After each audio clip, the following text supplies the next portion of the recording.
আসসালামু আলাইকুম। স্বাধীন বাংলাদেশে সবাই কেমন আছেন?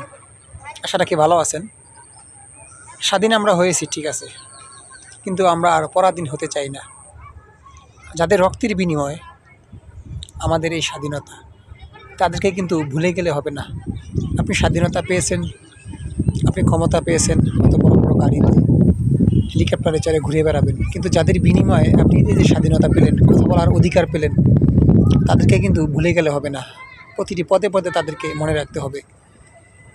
আমি মনে করি প্রতিটি মসজিদ মাদ্রাসায় শুক্রবার দিন নামাজ পড়ে সেই সব শহীদদের জন্য অবশ্যই দোয়া করা উচিত। যাদের এই রক্তের বিনিময়ে, যাদের এই কষ্টের বিনিময়ে ভাইহারা, সন্তানহারা মায়ের বিনিময়ে আমরা ফিরে পেয়েছি কথা বলার অধিকার। এরকমটাই আমরা সবাই জানি যে আমরা হয়তো আগে কথা বলতে পারিনি মন খুলে, যা বলতে চেয়েছি তা পারিনি, সেটা বলার অধিকার যেহেতু আমরা ফিরে পেয়েছি। আর সেই শহীদদেরকে স্মরণ করা অবশ্যই আমাদের এখন ফরজ হয়ে দাঁড়িয়েছে। এই যে সাইদ, মুগ্ধ, আরও নাম জানা অসংখ্য ভাইয়েরা আছেন, তাদের জন্য সবাই সুযোগ পেলে দোয়া করবেন, যাতে মহান আল্লাহ তাআলা তাদেরকে পরপারে ভালো রাখে, আল্লাহ যাতে তাদেরকে জান্নাতবাসী করে। শেষ বিকেল, সুন্দর একটা আবহাওয়া।